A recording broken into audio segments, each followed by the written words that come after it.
two dads, none of us named Mike, believe it or not. I am Jay fucking Kaiser, JFK for short, joined as always by the greatest co-host of all time, the one and only Terry T Ninja, the Reverend. How are you, buddy? I'm doing good. Your middle name's not Mike, right? No, it is mine's not. Lee, so there's no mics here. No mics. This is a mic-free Besides zone, this ladies one. and gentlemen. Besides the mics right here. Yep, there you go. Speaking of which, everyone see my bandage on my hand? I had a fun week last week. Well, that's what I you get for decided jacking to off screw to it. around with the cat, even though the cat is a dick. Ended up biting me and getting infected and having to be in the hospital and have surgery.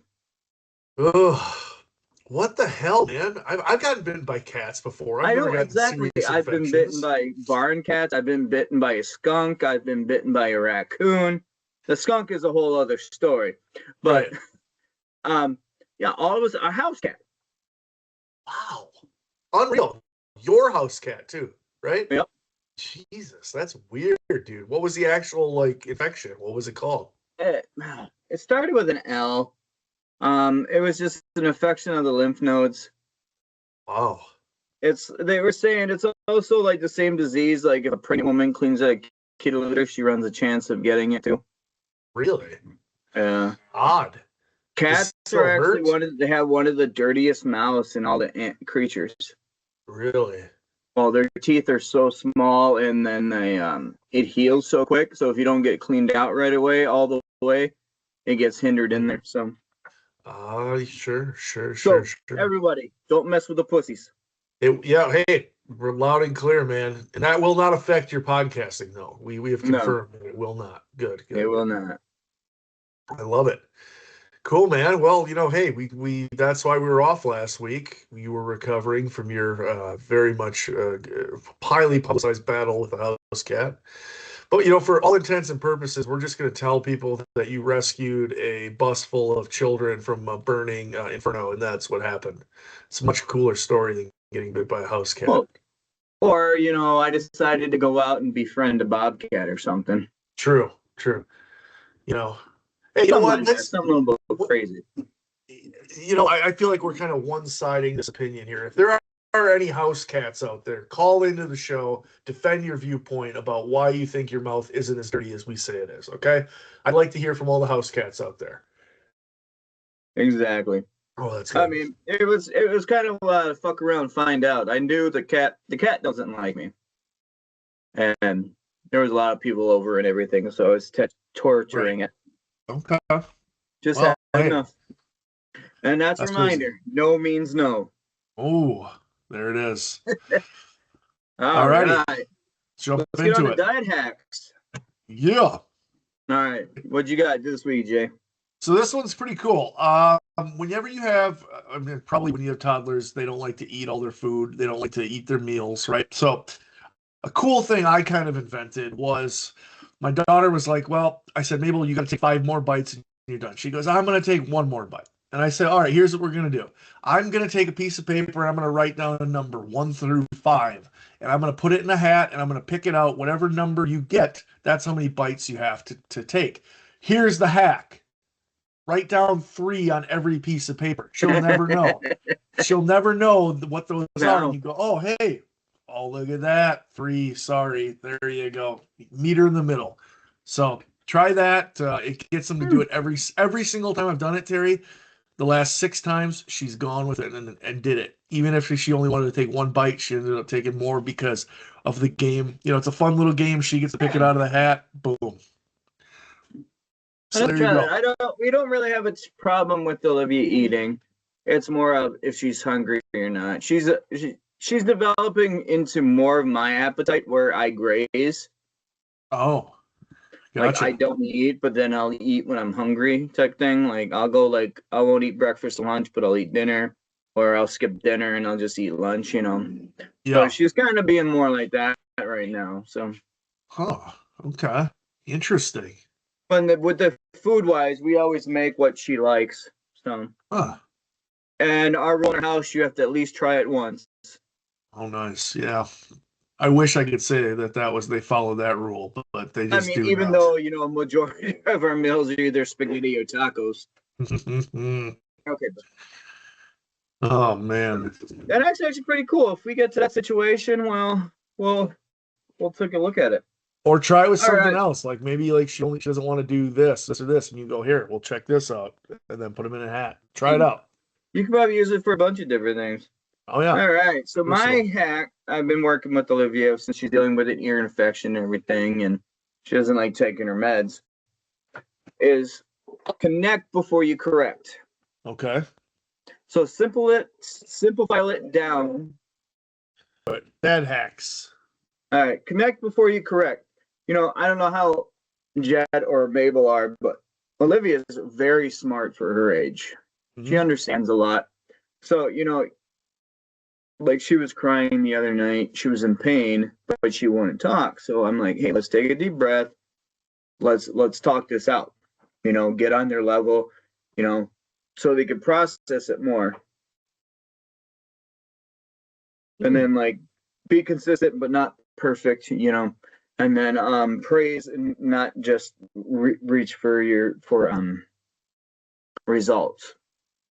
Interesting. There was a study when I was in psychology last semester. There was a study. You know why a lot of children have temper tantrums? Because they don't get enough Monster. Well, that too, but we're still working on that studies if Monster actually helps children develop faster. But no, it's their frontal cortex that they can't understand what's going on. Is frustrating. So, just bring it down to their level. Okay. It seems to work with Olivia. But like I said, this child is so smart. Okay. I'll give it a shot. We'll report back next time. Yeah. Connect and wait. Correct and connect and correct. Correct and connect. Connect before you correct. Connect before you correct. Okay. Got it. Connect before you correct. Okay. See what is upsetting them. Okay. Fair enough. I thought that was good. That was from psychology last semester. Nice. And I implemented it, and it actually works majority of the time. All right. I like the enthusiasm. Unless she has a complete meltdown and she doesn't want dad. She's only a mama's girl today. Yeah, that happens. She rotates. Mabel rotates. Too. Yeah, I just think that's kids in general. All right. Fun facts. Hit us. Are you ready? Yeah. You know what? Everybody out there, in case you don't like our podcast, at least you're going to learn something today. Terry, hit us. Exactly. Boom. So, there's actually people that died from laughter. Didn't think that was possible, but continue. It's actually from like a heart attack or suffocation. Really? Laughing? It is very rare. It's like 0.000000001%. It's so it's uncommon, but it's still out there. They were saying that you're laughing so hard, you know how your sides hurt and everything. To suffocate, you laugh yourself till you can't breathe anymore, and like a heart attack, your heart can't take it. Really? It's very rare, but it is. I could see that, right? You can't control your breathing. You're moving a lot of muscles in your chest. Okay. I know there are a couple times I thought I was gonna die because I was laughing so hard and my sides were gonna burst, but okay. Well, so if anybody out there has died from laughing, call into the show right now. Tell us how it happened. Exactly. We are. Right. You can connect us via Ouija board. Oh yes. Text calls and texts are charged per minute though. All right. Did you know actually the Earth's rotation is changing speed? You're talking this way? Yeah. Really? Oh, okay. Continue. Yeah, I did not know that. This way deals with the day. This way deals with the year. Yeah. So you actually lose 1.8 seconds per century. Really? So it's So slowing down? 600 million years ago, a day was 21 hours. Oh, holy cow. Yeah, I So saw that it's, because supposedly NASA was saying that there's someday in the near future where the Earth is going to stop spinning for like 3 seconds. oh. I don't know how true that is, but Shit. I don't want to be around when that happens, man. Like zero how fast? gravity.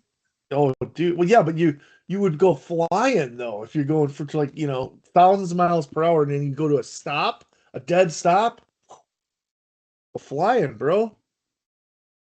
Yeah, I don't know. there we go.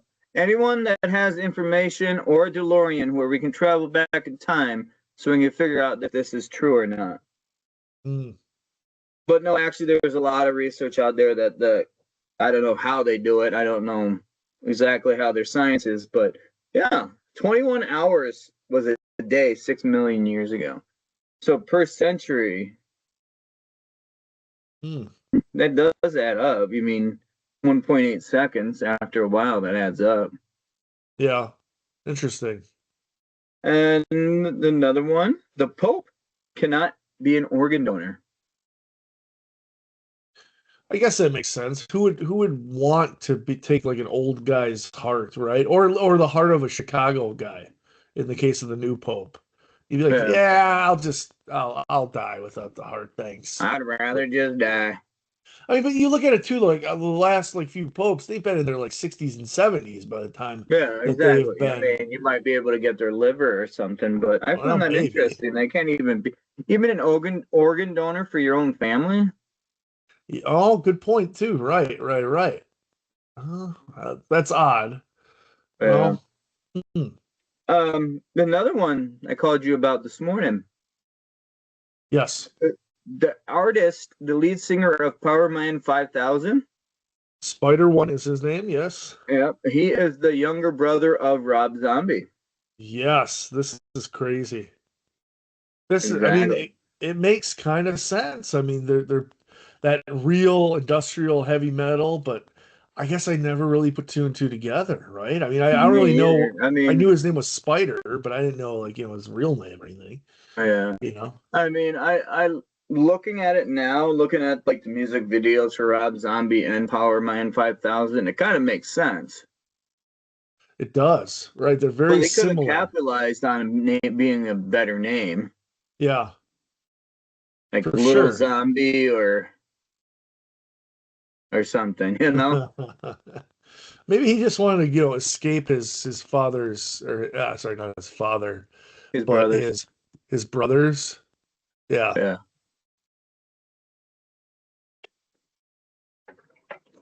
Hmm. Red Zombie between music and the movies he made. Yeah. Pretty good. Oh, for sure. Especially that one clown. What's his name? General Spackles or what? No.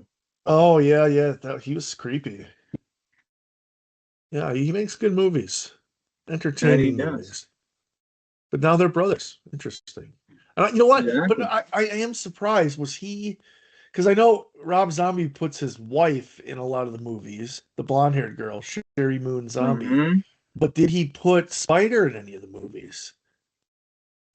That's a good question. I don't know the answer to this. Let's go to Wikipedia, where everything is Wikipedia, where you get correct. all the answers are always correct.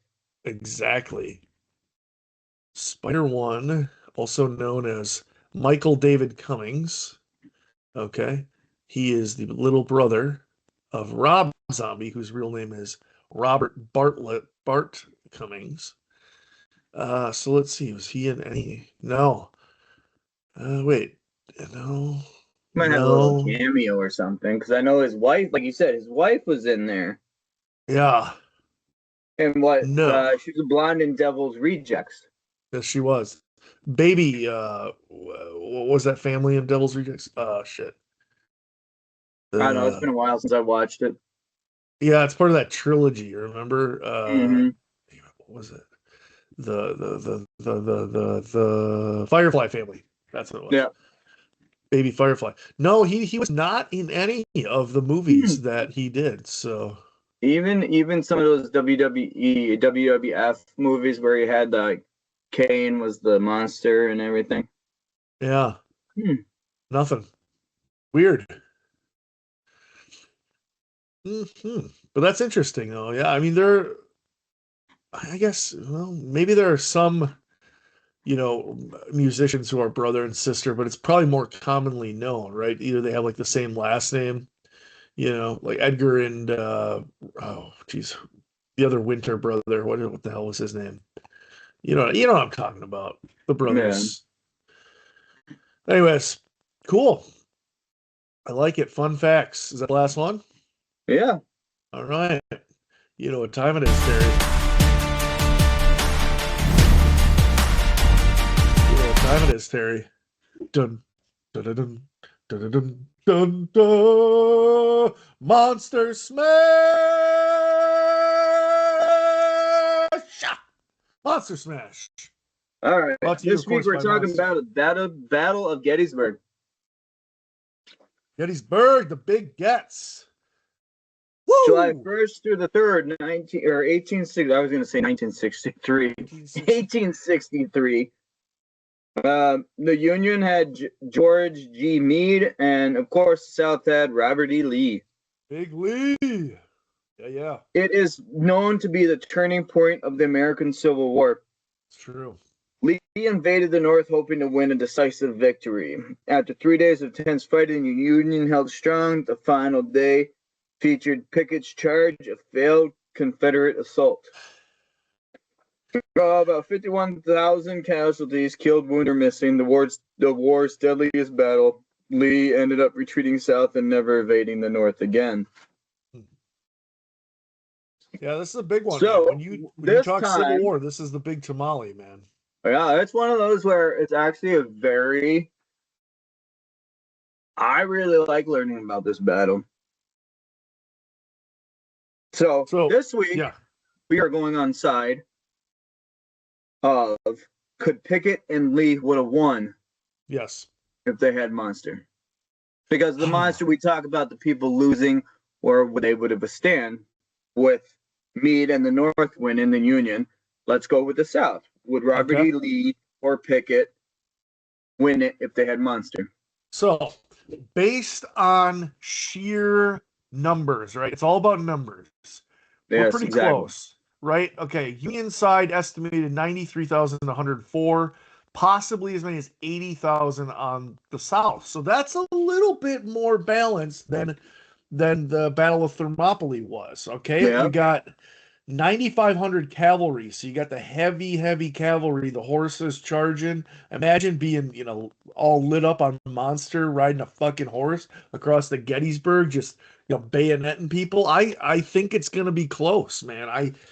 Robert E. Lee was the better, the better military mind. I don't think historical scholars would argue against that, but only because he was from Virginia was he loyal to the South. He was not in favor of slavery. He was not in favor of, all the other things that were in the South. Who, but Meade or Lee?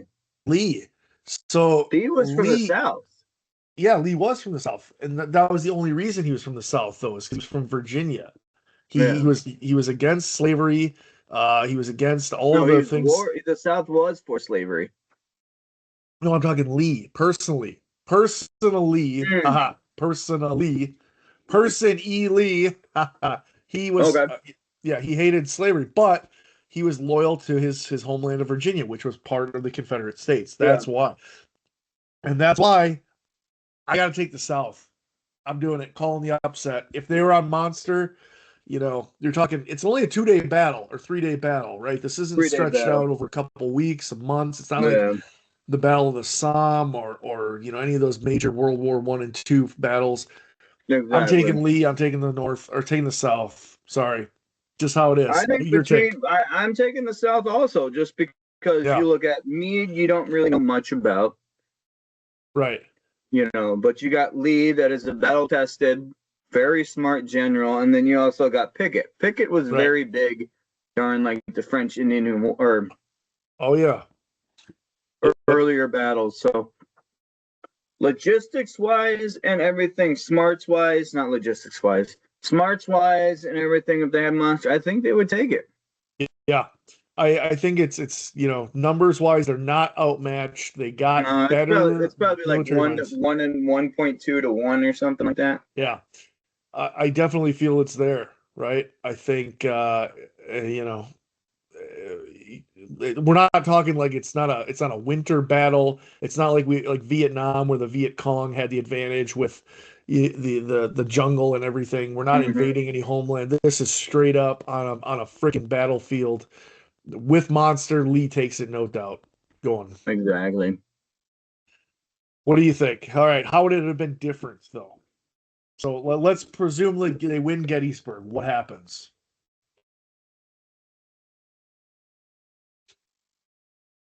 Because the war did go on another 2 years after this. So it wasn't like this was a major defeat that ended the war. Rather, it sort of shifted it towards it's the turning point. Right.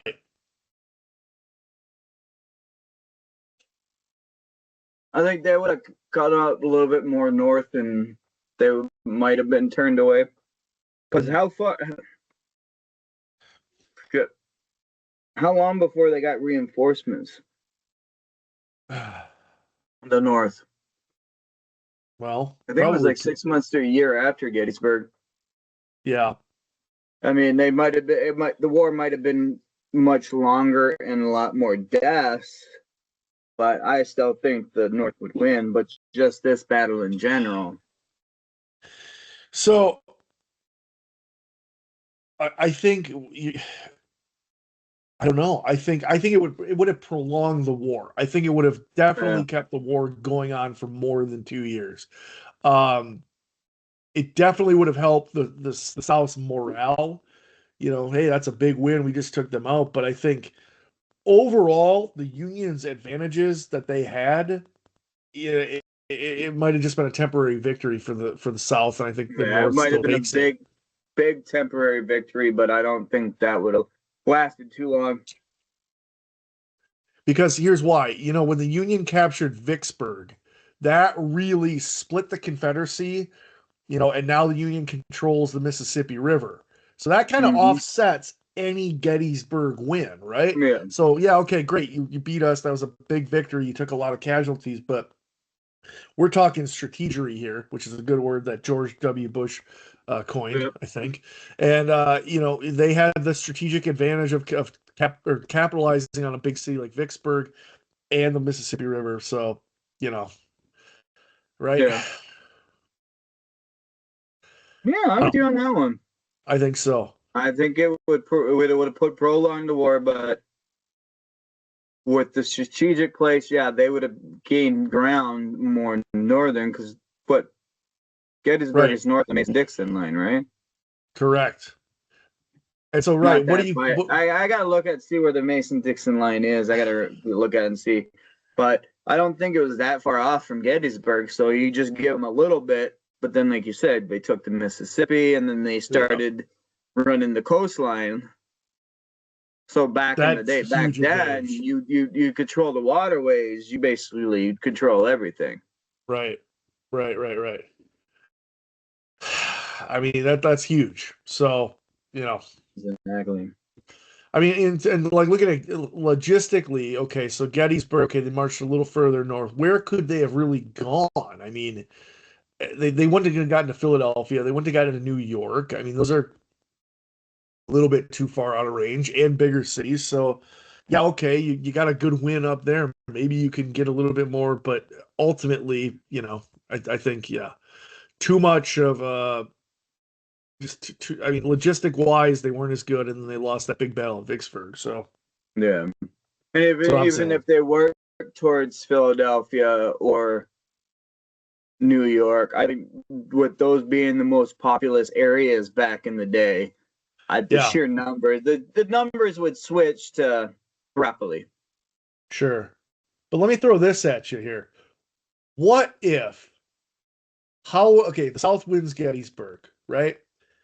Do you think some of the European guys like Britain or France would have been like, hey, maybe we should side with the South now because they got some advantage. And more importantly, they got cotton, which we don't have. So maybe do we throw, and maybe this is a way to say fuck you to the United States for, the Revolutionary War and the War of 1812. Do you think Britain comes on board? Do you think they say, hey, let's jump on the South train? I don't know. Maybe, but or do you think Britain was just tired of getting their ass kicked, for how many years of trying to go up against the U.S.? Exactly. It's an interesting question. I don't know. Or does Britain go with the South and then we get the French? The North gets the French. Or vice versa. And the French that smell terrible. A lot of game into it, I don't know, man. See, but okay. Now, let's back up here. Oh, wait, let's move forward. 1863 is Gettysburg. 1864, Lincoln gets reelected. Or does he if the South wins?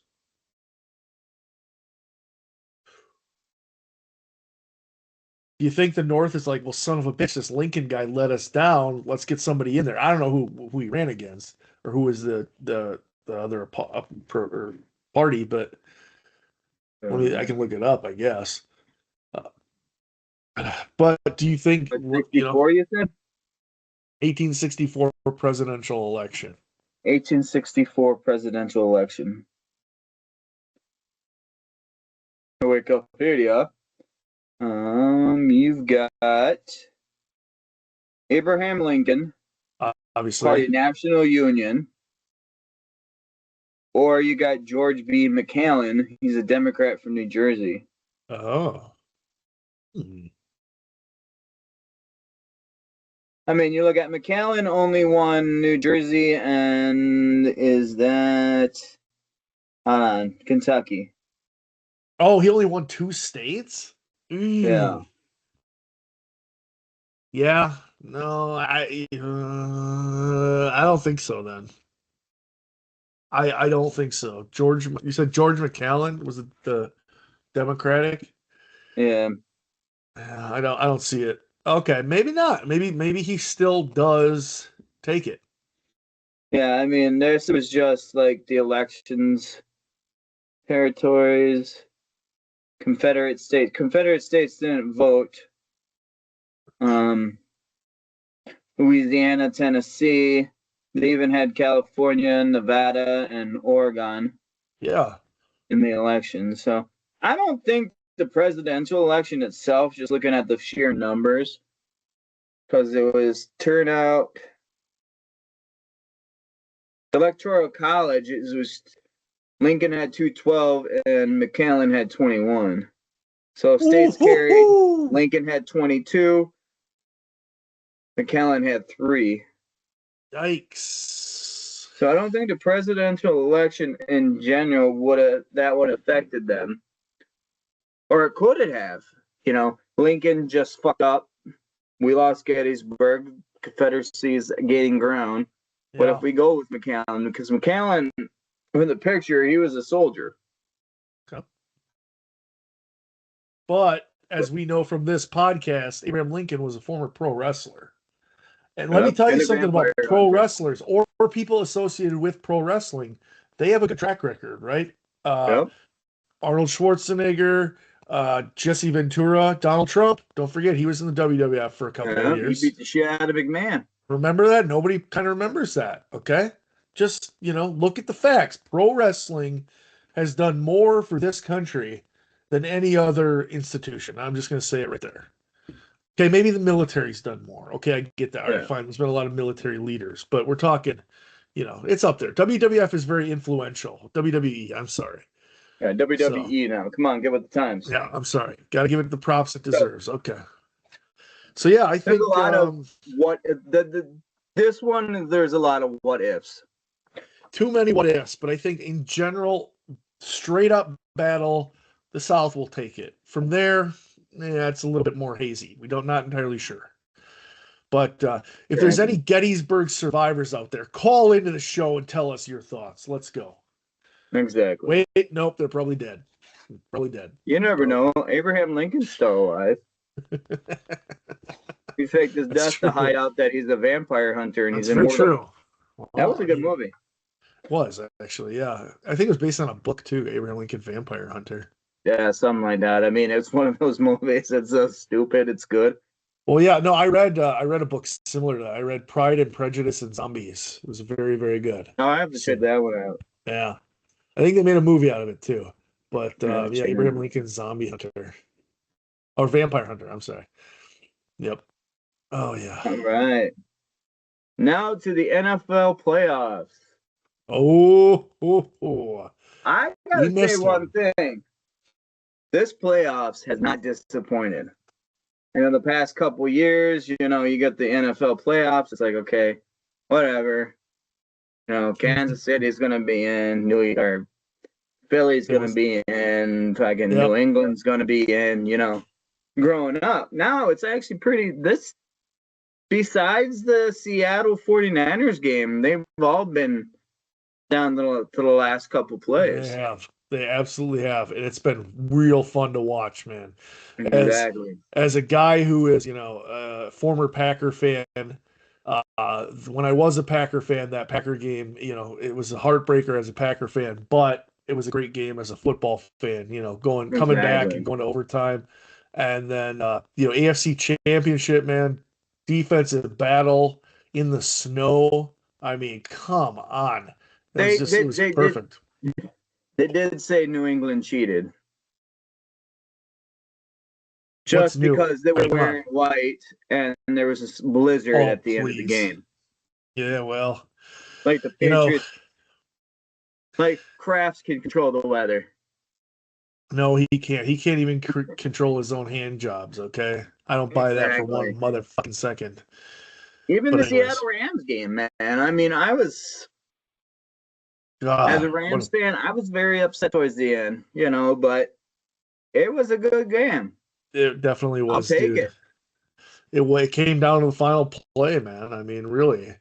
I think he was out of bounds and he had time for one more play, but But I mean, so even like the divisional games, man, that Broncos Bills game, man, it came down to the holy shit, like going back and forth. Look at the wild card matchups. They said that was the most lead changes in one section of a playoffs ever. Yeah, insane, dude. It was like two more than the previous record. Right. I mean, it was so good. Like it was, usually like you're right. Those years where it's like, oh great, Manning, Brady, Mahomes. Oh shit. Okay, whatever. This was by far the best one, man. And the games were back and forth and back and forth. And that's the way it's supposed to be in the playoffs. You're supposed to be the best of the best. Absolutely. It didn't disappoint. So far our records are you're 8-4 and I'm 7-5. So this is it. We got one game left to decide this. Seattle versus Patriots. I don't know. What's the line right now? What's the early? We're like 2 weeks out. I don't know. Is it too early to check? I don't think so. I think they would post lines right away. I don't know though. Looks like it's spell. Well, all I'm seeing is Seattle by 4.5 from DraftKings. That's the line. Over under 45 points. 45.5. What do you think? Who you got?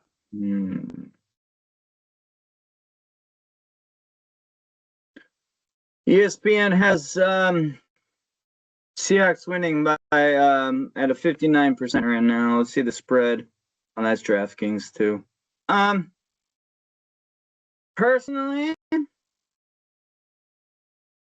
I'd like to see Seattle win. Okay. But at the same time, I would like to see the Pats win just for the fact of it'd be another start of a dynasty that does not have Tom Brady and all the other people that were there. But ultimately, I think I'm going to go with Seattle. I think they're very well rounded. I'm gonna have to take New England. Let me tell you my reasoning behind it. Okay.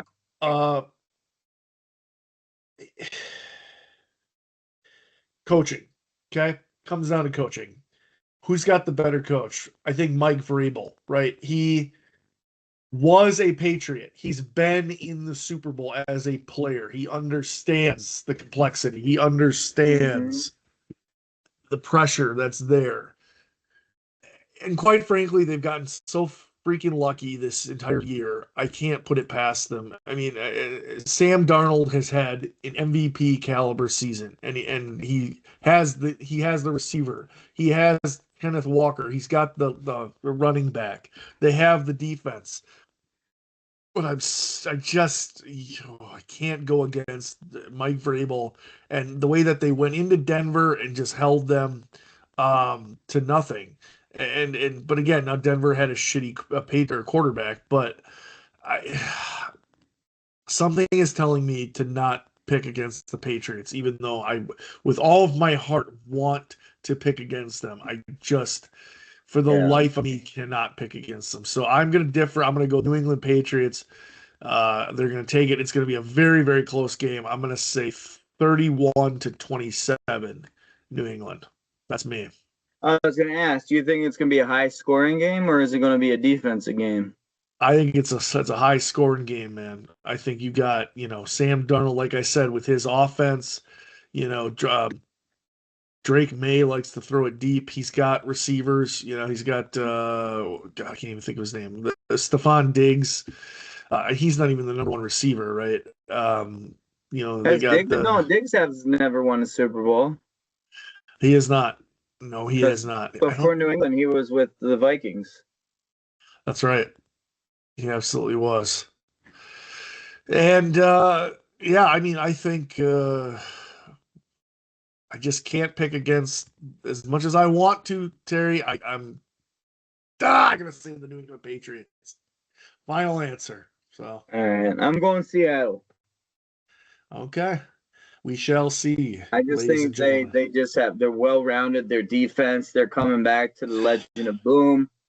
They do have the number one defense. Down to a defensive play. Like the last time the Patriots and Seahawks met in the Super Bowl. The Malcolm Butler interception came down on that final play. That's the other thing I saw the other day. You know what the Seahawks should do? What? Reinstate or re-sign Marshawn Lynch and have him run for a yard. Nice. Yeah. He's only our age. Credit. It was on one of those sports things I saw on Instagram. Nice. Get Marshawn Lynch in there and get him that 1 yard for a touchdown so he can win the ball. That'd be cool. And that ball, cool. They should have ran it. They should have never passed it. I don't know what Pete Carroll was thinking. Pete Carroll was high on cocaine. See you in 2 weeks. Boom. 2 weeks. So Jay's got the Pats. I've got the Seahawks. Bippity boppity boom boom boom. Bippity boppity boom. All right. On to Conspiracy Corner. Conspiracy Corner, ladies and gentlemen. You are about to enter the dark void of all things conspiracy. Is it a conspiracy? Well, we'll find out. Here is Conspiracy Corner with Reverend Terry Ninja. All right. This one is a little weird. I never heard of this one. But the Paul McCartney death conspiracy. Of the Beatles. Paul McCartney of the Beatles, yes. The claim is that Paul McCartney died in 1966, often said to be in a car crash. Yes. Supposedly replaced by a lookalike named William Campbell, aka Bill Shears. Fans point to clues hidden in Beatles songs, lyrics, album covers, and photos, played backwards in symbolism.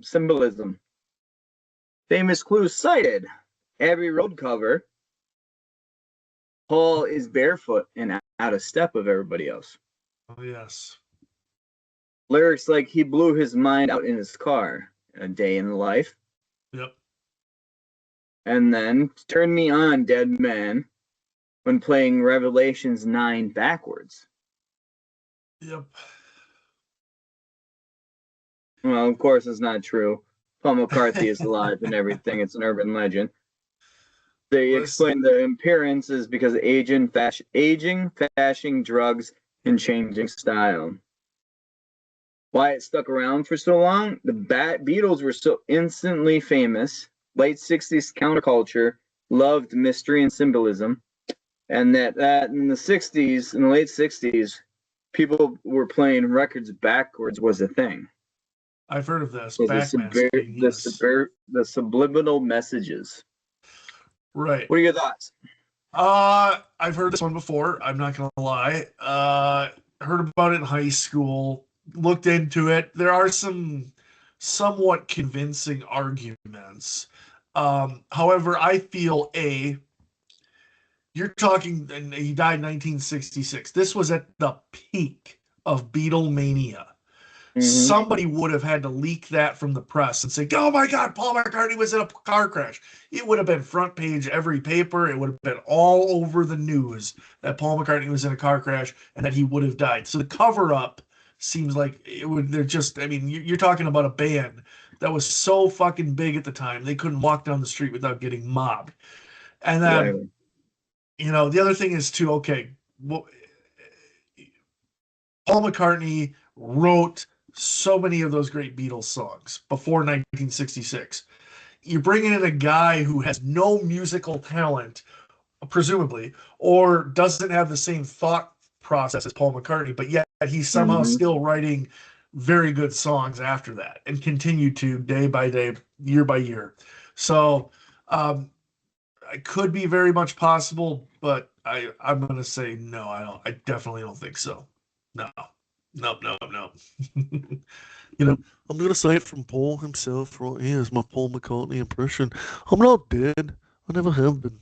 I'm just hanging around, have played some music here and there, living a good life, smoking a little bit of weed every once in a while. Paul McCartney. Yeah, no, God, he's in the 84 years old. I was going to say he's up there in age. Yeah, I think this is fake. Definitely there's no traction behind it. I mean, the only thing I can think of is with this conspiracy, it was to sell more. Later on. I don't know when this started. The Paul McCartney died when that conspiracy took off. But in the later years, to keep it flowing. That's a good point, dude. When you think conspiracies, it's always about follow the money, right? And you're talking the biggest band in the world ever, billions of dollars in money. Oh, it could be. So, okay. Yeah. I think it's plausible. I think it very much is plausible, but I'm not buying it. So. Yeah, I think it's just a story to someone. Interesting, man. I like that. Now, is that a conspiracy? Was all of this a plot to sell more albums? So if you're Paul McCartney, call into this program and let us know the truth. And please make fun of Jay for his impression of you. I think it's all right. It's not a bad impression. I've heard better ones. I don't know. It's not that good. It's not as good as me, John Lennon. So if you're John Lennon, call. Okay, no, that's a little too far. Okay, that is a little bit too far. It's too soon. Too soon, John Lennon. All righty. All right.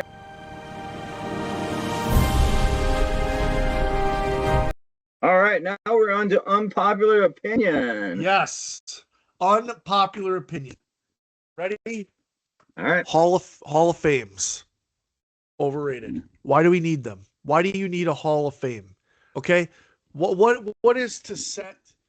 Okay. I say this because Bill Belichick, the winningest coach in all of the NFL, did not get in on the first ballot to the NFL Hall of Fame.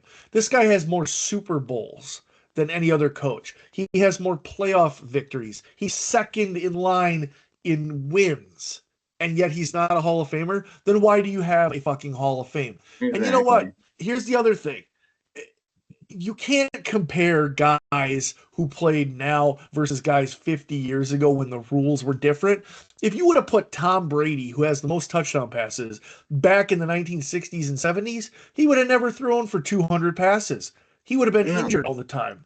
So you can't say that these guys are great and put them in a Hall of Fame and idolize them and do that. It's the same for the Rock and Roll Hall of Fame. Like, that's even more ridiculous. How do you say somebody's worthy enough that their music, that their art is better than somebody else's attempts?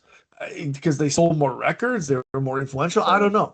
But Hall of Fames in general, the Marshfield Tiger Sports Hall of Fame does not have the class of 2004, the 2004 team, i.e., our team in the Hall of Fame, despite the fact we were undefeated at home. We knocked off 2 number 1 teams back to back and went to the state championship, which, by the way, they haven't been there in 22 years. Why are there Hall of Fames? What's the purpose? It's just a bunch of people who like to suck each other's dicks for political purposes, to just feel like they're important, right? Fuck the Hall of Fame. Your rebuttal.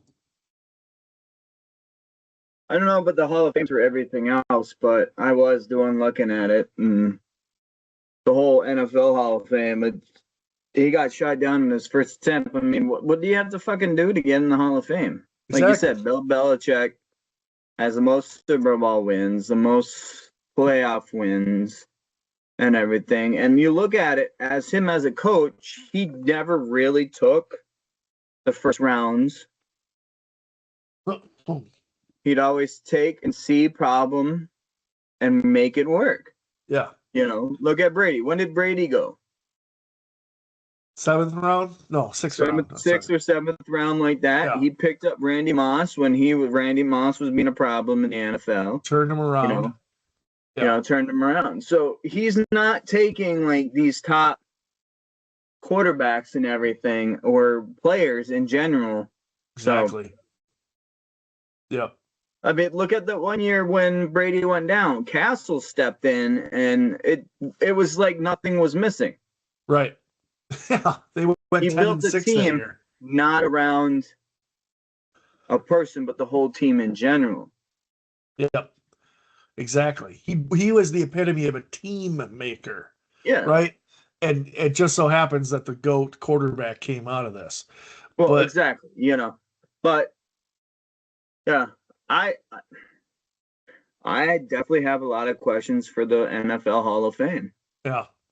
Why are you going to have a Hall of Fame if you're not going to put in, statistically speaking, the best coach? And not just the best coach by a little bit, by a landslide.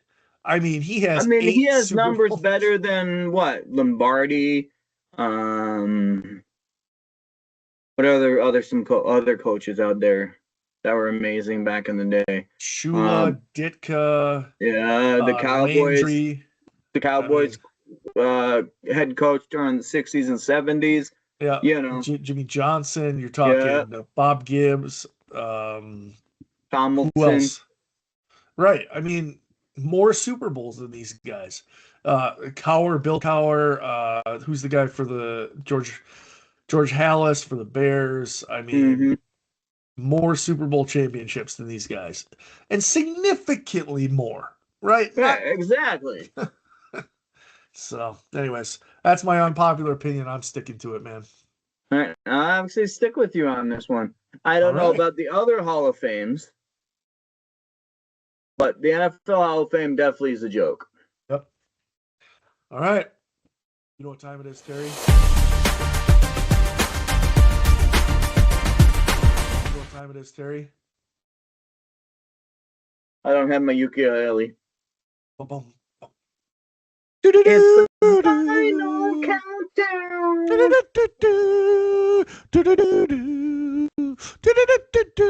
The final countdown.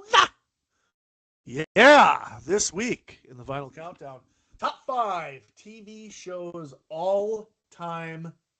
Number 5, Mr. Zilmer. Number 5, I am going to have to go with Scrubs. Oh, great show. They're Great, actually great show. February. They're supposed to be coming out with new seasons. They're redoing it. New season with the original Yeah, but it's the cast. same characters and everything. Yep. JD, Janitor. Turk. I love Perry Cox, Dr. Cox, one of the best characters ever. I still like to do his. I learned, from Scrubs where he went wrong, wrong, wrong, Wrong, wrong. wrong. You're wrong. You're wrong. I Yeah, I still do know. that. And did Love you it. know that Elliot, Yeah. in every episode, should never wear the same bra? Really? Oh, I like it.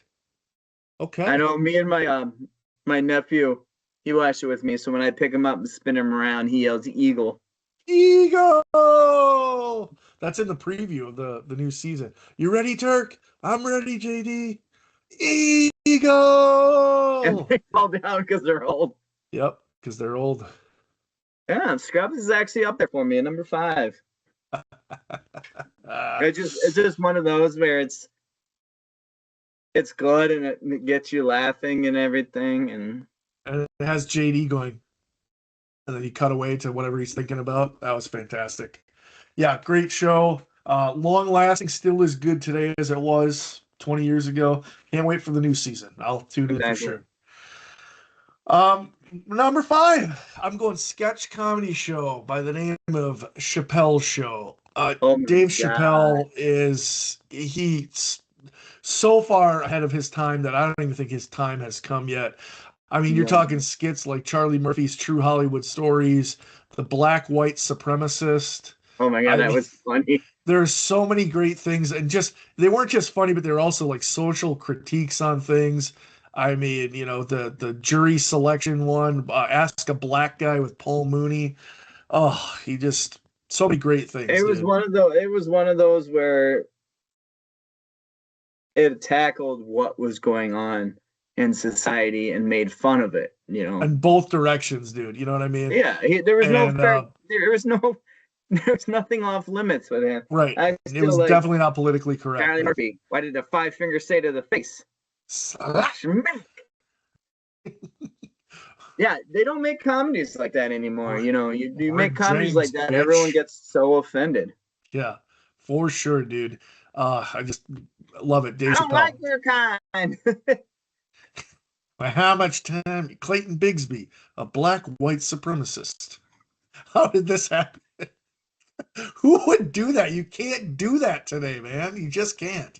I think that's what goes into a lot of my list. Going back to dying from laughter, I think that was one of the episodes I thought I was going to die because I was laughing so hard. God. You know what I mean? So I saw on Instagram, like, kids these days they think 6, 7 is something that's a problem. Well, we went to high school the day after. I'm Rick James, bitch. I mean, remember hearing that everywhere? Everybody freaking said it. Rick James, bitch. I'm Rick James, bitch. Fuck your cow. Do you remember why you did that? Yeah, because Charlie could buy another one. It's just, oh my God, I love it. All right. Yeah, all right. So number 4, I'm going to stick with stand-up comedians and going Jerry, Cosmo, George, and Elaine Seinfeld. Just, it's timeless. So many great episodes, so many great things. A show about nothing. Larry David. I've only watched a little bit here and there. I could not get into it. Really? For some reason, I don't know. I just could not get into Seinfeld. Okay. I don't know why. That's okay. I mean, the couple episodes and the clips I see, it's hilarious. I mean, maybe I should sit down. I still like the no soup for you. The soup Nazi. No soup for you. I don't know. What you got it for? I've got The Shield. Underrated. Very underrated. I know. Michael Chiklis, man. It was gritty. It was different. It wasn't like all cop shows. Sorry. It was on the dark side. I mean, I remember me and Paul, we shared rooms, so we had to record it because Tuesday nights was sports and practice, but yep. We would stay up late to watch it and reset it for the next week. Him and I always watched that show. I mean, like you said, it's not like the original cop shows, like Law and Order and all that. It was like the It was training day before training day happened. Yep. There you go. It kind of gave insight into like more of what you kind of see in the real life, where you have cops who are morally, not corrupted, but they're ambiguous. Like, are they, they think they're doing the right thing, and but And again, in one of the episodes, they're doing the right thing isn't always the right thing. exactly. It brought you kind of into the big picture of like, hey, cops, they're there to protect you, but they have their own battles that they have to deal with. Mm-hmm. And there's different politics at play. And that was it gave a good glimpse. Like, it kind of hit home as to what is out there for police officers. So yeah. And what Walter Giddens? Gibbons. Yeah. Is that the actor's name? Yep. I liked him in that one.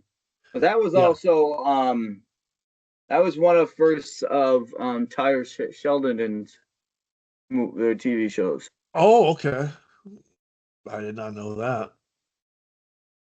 Cool. All right. Number three. All right. Sticking with Tyler Sheldon, I'm going SOA. Oh. Sons of Anarchy. Fantastic show, dude. And you know what? That show never got the recognition it freaking deserved. No. Never. Fantastic, dude. I mean, you're talking like the deep struggle that Jax Teller is going through. He's dealing with, and then like Clay Morrow, his mom, and then his fucking wife, Gemma. Yeah. Gemma's the mom. Well acted. You mean Tara?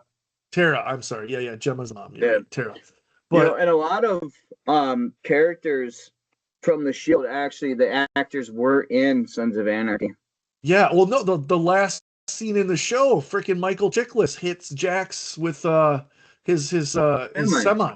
Yeah, and then spoiler alert. Sorry, the transgender character was Walter Goggins. Yeah, he's good. So, but no, it got introduced to the. I mean, it's probably not how motorcycle gangs are. No. But it was more of a guy that grew up in that type of society and had kids and trying to do the right thing. Right. Go legitimate. And ultimately, he didn't do it, But, yeah, very, very good show. Well written. Kurt Sutter or whatever. Yeah, I mean, fantastic. All right, my number 3. I'm going to go for a little bit on the light side. I'm going to take you out to a little town in Colorado called South Park, baby. There you go. So many great. I mean, where do I start? I mean, so many amazing things. They skewer everybody. They make fun of everybody I mean, it's just nothing's off limits. Nothing's filtered. And they do it so fucking good too. You know what I mean? And I love it how they do it. It's funny. I can't explain it anymore, man. South Park was a big part of my life. I watched the first episode when it came out in 1997. I was in 4th grade. I was like, what is this? This is the craziest show I've ever seen in my life. And then phrases like, oh my God, they killed Kenny. You bastards. I mean, those everywhere. With South Park, nothing's off limits, left, right, middle. Everything. They're equal opportunity. They were making fun of episode. They were making fun of Charlie Kirk. Yeah. And then they did an interview with Charlie Kirk, and he's like, dude, if South Park makes fun of you, you made it. You made it. Yeah, he was a fan of it. He goes, I get it. He goes, I like how they roast you. And that's what it's about, man. It's not there to create enemies or drive people apart. It's just about making fun of certain things. Making fun of society. Because you got to, with everything going on, everything's so tense and everything all over the country right now, you do need that laughter. Oh, yeah. And sometimes you just got to see how stupid people are on both sides. 100% true, man. So let's go to number 2. Also kind of sticking with the park theme. Parks and Recreation, Pawnee, Indiana. Just incredible amount of talent and people in that. The stars that came out of that show are incredible. Exactly. Well, that Chris, was Chris Pratt came out of that one. he did as Andy Dwyer. Yeah. It works, man. Love It's it. one of those where I've seen episodes here and there. I haven't sat down and actually watched it all the way through. Sure. But Okay. from the episodes I've seen, I'm like, I gotta sit down and watch it. You should, man. It has just this great characters. They have an all-time character with Ron Swanson, who is so libertarian, anti-government. It's hilarious. And then you have guys like Jerry Gergich, who's the sad sack, always messing things up. I can't explain it enough, man. It is literally the best show, second best in my opinion. So, what do you got at 2? My number 2 is gonna have to be Pinky Blinders. Ooh, Tommy Shelby. Yes. Yeah. Fantastic. Explain. I watch it, and if I was back in that time, that's who I would want to be. Yeah. Okay. I think it's very well written. It's very deep. Tommy Shelby is such a conflicted character, right? Yes, he is. He has all this bad stuff, but there are so many more people out there who are like worse than him that he's just trying to get a hold of, and he's trying to keep shit together, and it never stays together. And like, man, I think he's way too, it's just a great character, well acted by Cillian Murphy. I don't know what else to say. Yeah, that was a good one. I mean, and a lot of the other actors in there were pretty good. They did work well together. It just knowing that time in between what was it, World War I and World War II, that time, everyone trying to figure out everything after a big war, it actually really worked, Yeah. And then Tom Hardy was in it for a while. I'm a huge Tom Hardy fan. He's one of my favorite actors. He's Elfie Solomon, yeah. He is very good when it comes to different shows. Absolutely. He totally nailed it, man. I mean, dude, it's yeah, like you said, it's well acted, and like the plots are phenomenal. You know what I mean? And like they back themselves into a corner. Plots in some of these action TV shows. It's a little bit different. Like some of the TV shows, they're talking about this and that, and you know how it's gonna react because everything's about the same. I thought Pinky Blinders was you didn't know what was gonna happen. Yeah. Yep. Well, you thought it's gonna go one way, but then it ends up going the other way. And now there's a movie coming out. Did you see that? I did see that. What's that? The Immortal Man coming out. Oh wow, March 20th already. Well, hot damn. Should be coming up pretty soon. I might rewatch Pinky Blinders before I go see that. Yeah, Tommy Shelby is driven back from a self-imposed exile to face his most destructive reckoning yet. With the future of the family and country at stake, Tommy must face his own demons and choose whether to confront his legacy or burn it to the ground. Yeah, so spoiler alert for anybody out there. Tommy kind of just rides off into the sunset after, at the end of it. He has his illegitimate son. Remember, he has that older one. Kind of, yep. He took over or kind of assumed the leadership role. Instead of the other little brother. Oh god, what was the little brother's name? I can't remember it, but and then you still have Arthur still alive. A lot of good stuff going on. So I can't wait. Definitely. All right. Numero uno, you or me? Go ahead. Number 1, I don't think it's that stretch to guess what it is. It's definitely not that hard. That's what she said. You got it. The Office. Michael G. Scott, Dunder Mifflin Paper, The Office. I cannot, so much of my life is built around this show. I think I've seen every episode at least 4 or 5 times. So many iconic characters in this, so many great situations. Steve There's so Carell. many great actors in there too. Right. You know what I mean? And it never gets old. I mean, the show went off the air 13 years ago, and it's still, It's been that long. yeah, so good. It's still fantastic. And again, it's one of those shows. Some of that shit you can't get away with today, man. You know, Michael Scott's talking about Pam's cleavage, or he sticks his finger in his pants to pretend it's a wiener. You know, I mean, you can't do that now. It was Exactly. the perfect blend of humor and inappropriateness. I loved it. So, The Exactly. Office. You know, The Office. You know, there. I still quote that TV show. Absolutely. You know, it's like you said, it's one of those where you can't make it today, but it's so good. Yep. Did you ever What you watch got? The Office UK?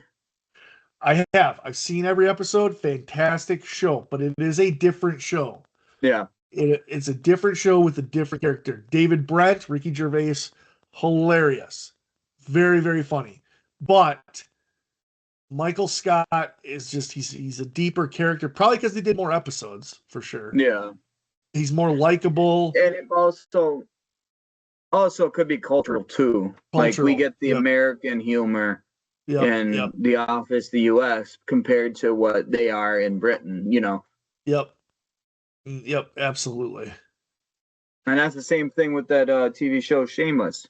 Mm-hmm. There's a UK version and the US version, you know. That's right. Yep. All right. What do you got at number one? Number one.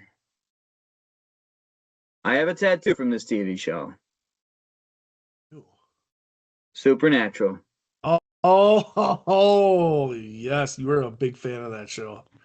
I've got the anti-possession tattoo on my back shoulder. That just I started watching it when it came out in 2005. Yep. So I've watched it since day one. It ran for 20 years. They're actually talking about having a new season this fall. Really? Everyone's been writing. The fandom wants it back, but it's just really good. It's a lot of lure. Oh, Yeah, that's the word I'm looking for.